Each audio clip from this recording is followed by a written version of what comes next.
Whew, all right, y'all. So it was another good day of I guess gazing at the sun. It was a good day. So I guess I'm coming out here working on my video skills and everything. So I don't know, just come out here do like my typical freestyle talking. So I guess today, what we could talk about is more dealing with the sun and movement. So yeah, the sun is good, y'all. You want to utilize that sun, and it's gonna do a good job of helping you move a lot more efficiently. When you get that sun on you, man, when you get that sun on your skin, man, the sun, you got to realize the sun does a good job of creating not only the homeostasis, we talk about the sun in the eyes for the most part, but when you get the sun all on the skin, it's going to do a good job of creating a lot of vasodilation for the most part. And then when you can get out and move in the sun, that is when good stuff really starts to happen, because the more vasodilation you get, the more blood flow you're going to get, the more fresh your muscles are going to be, the more your muscles are going to be able to pump that venous circulation back, to the heart, move the lymphatic flow, to the lymphatic duct for the most part, and that's going to make it more easier to move. And that's going to do a good job of getting the blood flow deeper into the muscle, more deeper and deeper and deeper into the muscle like it should be. And the goal is you want to be able to create homeostasis all throughout the day when you more parasympathetic. So it's like everything's not all about stress, cortisol. You want to be able to get that blood flow, back up to the brain, to the organs for the most part. So yeah, man, you want to learn how to use this sun and treat it as a powerful tool for the most part, because man, once we get the sun to our body, y'all, it's a whole new ball game. It's all about getting the blood flow to the parts of the body where you're not used to getting them. It's all about getting the blood flow to the calcification, to the area that's like pretty much calcification for the most part. Excuse my words, I'm just all talking all fast and everything. So you want to get the blood flow to the heart and the area where it's dark and where it's not getting no blood flow. And then once you get the blood flow to the area, and then you want to start moving and grooving and things like this, so you can break up that calcification. And as your homeostasis start to kick in, all of a sudden you can sweat it out. You can cough it out. Cough out the meat, because you can go have better bowel movement. They be like your whole just full and everything. So that's what you want to work on, y'all. You want to work on using the sun for a powerful tool, so you can get the sun to open up all the parts of your body that's not used to being open. Because once you get that sun on your skin, I'm telling you, y'all, it's gonna make a whole a different ball game. Like I always say, if you can't handle the sun, take your time. Because put it this way, once you learn how to utilize the sun energy and taking all the UVA, UVB, some people say the UV rays are bad, but what I say is the UV rays cause issues to people who can't handle the sun. If you can't handle the sun, what you say, brisk or smooth business with enough sun? I can't even read that, so much sun. I'll go back and read that later. But yeah, like I was saying, man, once you learn how to utilize the sun and can take the sun in, put it this way, the better you can move, the more sun energy you can store. The better circulation, the more sun energy you can store. The less stress you have, the more sun energy you can take in. So you want to learn how to address so many different parts of your body. The more, I guess we could say, we're going to call it more usable muscle that's not calcified muscle. That's the more energy of the sun you can take in. The more, the less body fat you have, you can take in more sun. The more hydrated you have, you can store more sun energy. Because when you're hydrated, you have a lot less body fat, you can conduct electricity so much more. But when you have a high concentration of, we're going to call it white adipose tissue, not brown adipose tissue. Yes, you have the ability to reactivate your brown adipose tissue, by the way, if nobody ever told you that. Oh yeah, well I didn't want to talk about the the unhealthy foods, Christina, because I don't know what healthy is for the most part, but yeah, unhealthy foods, yeah, that'll destroy your skin too. You eat unhealthy foods, especially, especially, let's say, put it this way, if you eat a combination of a whole bunch of food that doesn't go together, that's just gonna cause a lot of stress on your stomach. Now, all of a sudden, your sympathetic nervous system getting activated. And put it this way, when you put stress on your organs, you gotta realize almost each organ has a connection with the connective tissue, with the brain structure, with the muscular tissue, and with the skin. And once that your internal organs start to constrict and start putting pressure on it, guess what? It's going to have a reflex mechanism to your organs, to your muscles, to your skin, to all parts of the body. So now when you try to get out and get the sun, you're not going to be able to absorb it for the most part. And then what starts to happen, blood starts to stagnate. insufficiency, you start getting what they call, you start being able to get the energetic components and the muscular cells and muscular components, because that's what stores all the energy for the most part. And that's when they say the type 2 start to come about. Now all of a sudden you can't get out in the sun, because now all of a sudden you could, what the sun you used to could handle, now you can't handle it no more, because what's going on is your body's becoming more and more in a sympathetic state. It's restricting. It's kind of like it's repelling. It's kind of like if you go get a massage off, for those who get massages, and all of a sudden you have a deep tissue, but you get the deep tissue, but what happens? Your body reacts again and it constricts. Well, that's what's going on with the sun. And if you get a whole bunch of restrictions going on because of the your pain analyzer system starting to kick in, you're not gonna be able to take in the sun energy. Now all of a sudden you can't use the sun. So when you try to go out and get the sun like you did when you was a kid, the sun gonna break you down. And then when the sun break you down, guess what? See, when you get more restrictions on your muscles, your organs, and your fascia, that's the same thing as going back up to your brain. Now your homeostasis got to rebalance again, so we got to up the sympathetic state, because you got to keep trying to fight against something that you don't want to fight against, you want to be friends with. Your organs can start having more issues. It's like a never-ending cycle, and guess what? So you eat those when you, so all of a sudden now, like when Christina said, when you go eat those foods, guess what happens? You eat those foods, and now all of a sudden, now those foods, you can't handle those foods anymore, because moment sympathetic tone is starting to raise, and all of a sudden, when you used to handle it, you can't handle the junk food no more, because your body just, it's kind of like it's too much for your body. It's too much sensory information in your body coming in to try to adjust. So now all of a sudden, now that happens, and you go back outside in the sun, you try to get sun again. Let's say, for example, do you remember when you was a kid and y'all used to go out in the sun and you could play all day, right? It was nothing. It was easy. You can eat Bluebell ice cream, Big Red. Y'all know I'm from Texas. You can eat all that stuff, and it never would affect you. But as soon as you get in your 30s and you stop utilizing the sun like you used to, you try to go outside and do yard work or go play some basketball, do whatever you want to do, that sun, that 100-degree will have you ready to pass out. By the way, that happened to me and my brother. Back in 2009, 2010, I think it was. I never forget, we was at Gold's Gym playing basketball. I'm like, oh man, because I was around that time. That's when I was starting doing my sun black, and I was always out in the sun, and getting out in the sun, just walking out in the sun every day. But playing basketball in 100-degree weather, man, I would then they passed out. It was only after for like 15, 20, 30 minutes. Just played like a game of 25. In Texas we played 25, not 21, and I almost passed out. So I had to. That point right there, I learned how to reutilize the sun and taking the sun's energy for the most part. But yeah, so that's kind of what you want to do. So what you want to do is come outside. If all you can handle is 10, 15 minutes of sun, get 10, 15 minutes of sun.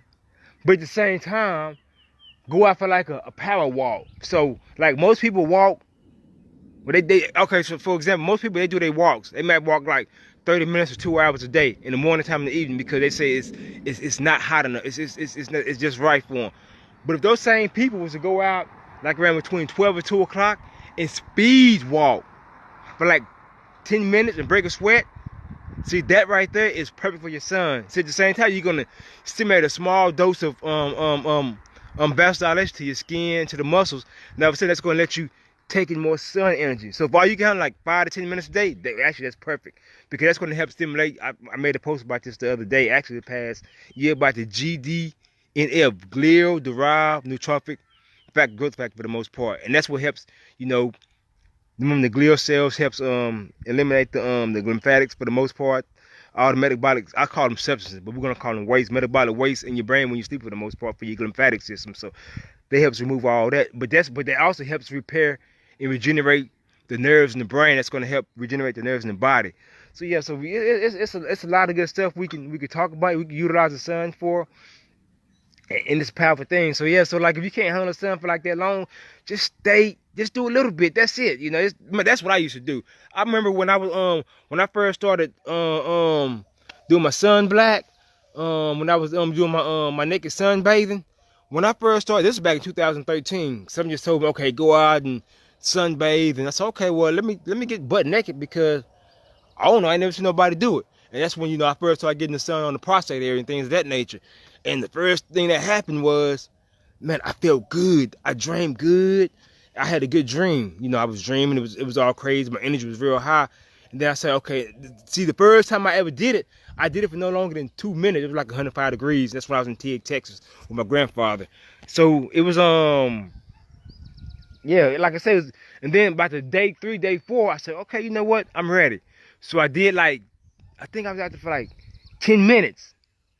And it was like 105 degrees. But guess what? See, this was 2013. You know, although I was kind of new to the plants for the most part. I don't have been like a year and a half at the time for the most part. But I went out there, I laid down butt naked, and I got a sunburn on the inside of my quads. I never experienced that much pain in my life. And it was only just a small little speck. So man, I feel sorry for people who can't handle the sun. But once that happened, that's why I'm like, okay. So instead of doing 10 minutes, I dropped back down to 3 minutes, and then for the rest of the week I did like 3 minutes. I kept going up a minute every single day, you know. So I slowly eased into getting the sun for the most part, and that's what helped me for the most part. But yeah, like I was saying, but if you can learn how to get the sun and then create good movements, like you don't have to go out and like work out in the sun and like try to kill yourself in the sun. Just go out and stimulate some blood flow, stimulate a good move where you can stimulate a good blood flow, so you can actually go home and rest and get good rest at night and wake up a lot more energetic. I always tell everybody, when you work out, man, you don't need to work out so hard where you got to wake up tired and sore. I've never been, if you know me, my style, when I used to work out in the gym, I used to go hard in the gym all the time. But if you know my style, I was never about, you know, working out and being sore the next day.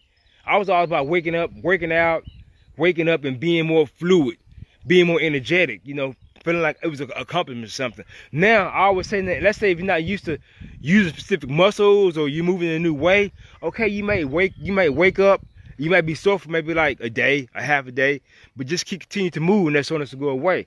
But if you like always sore for like 2-3 days after a good workout, that lets you know that you got a lot of stagnation, especially in the venous and the lymphatic department, and your muscles not able to move that metabolic, I don't like to say waste, substance out of the body for the most part, you know. So, man, that's kind of what you want to do for the most part with that. People don't sit long enough to remember this info. Yeah, we're born, yeah, exactly, you know. So I did a lot of sitting down just thinking for the most part. But yeah, man, so that's kind of what you want to do, man. Just get out in the sun and learn how to move. I mean, I don't care if it's doing bear crawls, climbing trees. It's not all about where the looks are always going to come. You know, I know a lot of people want muscles and the guys want arms and chests and the women want their glutes to sit up. But that's the thing. It comes simple and easy. Because I'm going to tell you something. When you study people, you look at people that's like 18, 19, 20, you know, young people, they don't even have to work out. But when you look at them, everything sits up on them. But as you get like in 30, 35, 36, 37, 38, 39, 40, things start to sag a lot. But how does it happen so fast? You know, so you know, those are questions I've been asking myself. Actually, it started in 2009 when I went to massage school. My mentor always say, I don't care where you go, anytime you go to the store, you study everybody. You study how they look, you study how they walk, you study what sits up, you study what sags. And I've been doing that for like the past, I guess, 11 years. So whenever I go to the store, I always look at people. I always study people. I don't judge nobody, but I just look at them. I just study them, you know, to see what's going on for the most part. And I found out a lot dealing with, especially like with a lot of massage clients too. Like when you know, because I study everybody. That's one thing I have to do, because my goal is I want to help everybody. So I've learned a lot by studying them and working on them and utilizing and practicing on myself for the most part. How to get things to sit and rise again. Like, for example, we could talk about my chest. Now, to the naked eye, you can't tell that my chest is sagging, but I can tell. So what do? I go address the intercostal muscles for the most part. And once you start to address those, it gets real painful, y'all. But we'll talk about that another time. But the goal is to continue to move and let the blood flow get into the areas, because if you can't get no blood flow into those specific areas, that sun is going to dehydrate you. You know, all of a sudden you got joint issues. You wake up stiff, you wake up stagnated, you can't move. You know, now all of a sudden you're complaining about you old. Well, how is that some people are in their 40s and 50s and 60s and 70s? It's not many, but they still have a high concentration of fluid movement. They still don't have to worry about warming up or doing all this stuff. But then you got some people who've been working out all these years, taking supplements, which is that's not my place to talk, you know, judge about. Although I do a lot of judging, I ain't gonna lie when it comes to the fake fit world. But they wake up and they stiff, they stagnated, and it's a lot of issues going on, and that shouldn't really be going on. But why is that? You know, so the goal is, yeah, just get back out to the sun and learn how to move. Like I just mentioned a few minutes ago, I don't care if it's bear crawling, especially speed walking. Like I tell you, if you don't know about GDNF, glial derived the tropic factor for the most part, you need to research that right there. And that's what speed walking does. If you know, look, study a guy by the name of John Pepper out in South Africa. He reversed his Parkinson's for the most part, by speed walking and conscious movement. By he activated his he had full concentration on his prefrontal cortex, and I guess he bypassed his basal, because most people with Parkinson's and things like that, they don't have enough dopamine. We're gonna call it carbon, melanin in the basal. He bypassed all that, to get it to the cerebellum for the most part. So that's what he was doing for the most part. But that's how he overcame his Parkinson's. So really, like, he's been having it for like 40 years, but you can't even tell he has it. If you go read the story, it's crazy. He got his own book out and everything too. But you know how the medical field over there, they did Mr. John Pepper's wrong too. So, but yeah, man. And the goal is just to get out and move in the sun. You want to move in the sun and create a lot of blood flow. You don't want to overdo it for the most part. You want to do it just right, so that when you wake up the next day, you feel a lot more fluid and movement. And then once you become more fluid and movement, get the blood flow and activate all those dormant parts of the body again. And then that's when you want to go out and do all your simple movements. And guess what? Your glutes start to rise again. That grip that you once had, the grip started to get strong. Your chest started to rise again. Your back, it started to get wide again, like it was when it was younger. Remember the young days? And it comes back effortless. And you guess what? And you maintain it. You don't have to, worry about going and, deadlifting 500 pounds all the time and doing this, doing that. And so you can go deadlift 500 one time instead of doing it 2-3 times once a week or something like that. You might be able to do it once a month. And guess what? You're going to not only sustain, but you'll be able to keep building effortless for the most part. So yeah, so I kind of hope this kind of helped. I know I'm always all over the place. That's why I'm doing these live videos. So, but yeah, y'all get in the sun, man. Get the sun in the eyes, and it's gonna make a powerful difference. I'm out, y'all. I got stuff I gotta go do. That's that dopamine.